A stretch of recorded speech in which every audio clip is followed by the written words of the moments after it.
सड़क के नल के पास औरत सारे बहस कर रहे होते हैं। हवा में मटके उड़ रहे हैं। तुझसे पहले तो मैं आई। आहा, तुझसे पहले मैं आई। अरे रुको तुम, चूल्हे पे दाल पक रहा है, एक मटका पानी तो लेने दो। अरे तुम रुको, वहाँ झूले में मेरा बेटा रो रहा है। अरे निकलो तुम्हारी कहानियाँ। चूल्हे पे दाल पक रहा है तो मैं क्या करूँ, और झूले में बच्चा रो रहा है तो मैं क्या करूं? ऐसे उन दोनों औरतों को बगल में धकेलकर तीसरी औरत नल के पास आकर उसका मटका भर देती है। इतने में वही बगल में आमने सामने घरों में रहने वाले मंदाकिनी और मंगतायरू उनके अपने अपने मटके लेकर वहां आते हैं। एक दूसरे को देखते ही वो दोनों गुस्से से लाल हो जाते हैं। मंगतायरू और मंदाकिनी दोनों सास बहू हैं और दोनों एक ही घर में रहते थे। मंदाकिनी मंगतायरू से बहुत लड़कर उसके पति को मनाकर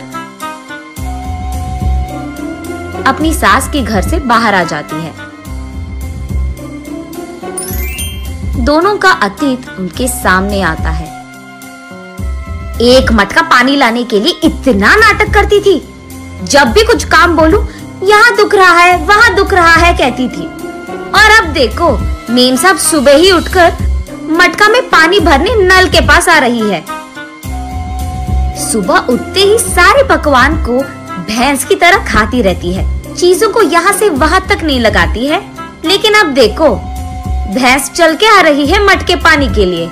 ऐसे एक दूसरे को कोसते हुए वो दोनों नल के पास आते हैं। सबसे पहले मंगतायरू पानी के लिए उसकी मटका नल के नीचे लगाती है।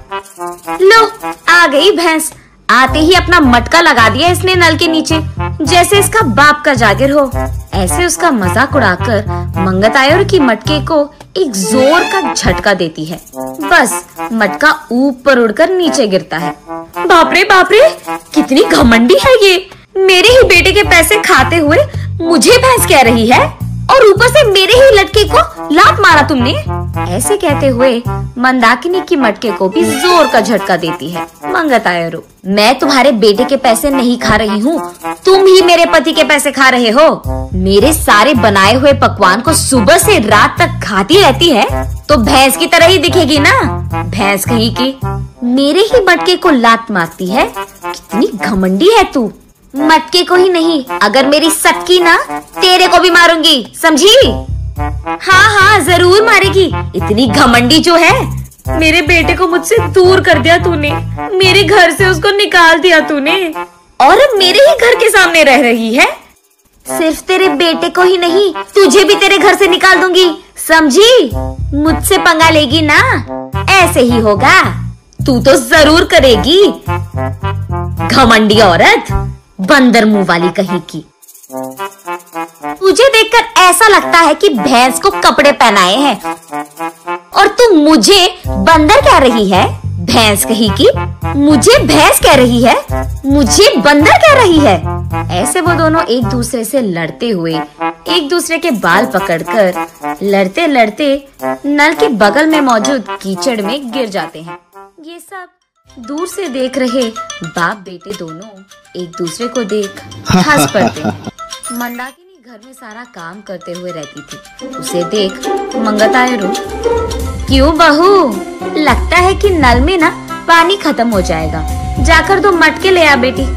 ऐसे ऑर्डर देती थी मंगतायरू। मंदाकिनी के हाथों बनाए सारे पकवान खाते हुए वो हमेशा शिकायत करती थी कि इसमें नमक कम है और इसमें मिर्ची ज्यादा है, ये तो बहुत तीखा हो गया, ये तो बहुत मीठा है। उसकी शिकायत सुनने के 2 दिन बाद तक मंदाकिनी रसोई घर का मुंह भी नहीं देखती थी, रूठकर अपना मुंह लटकाती थी।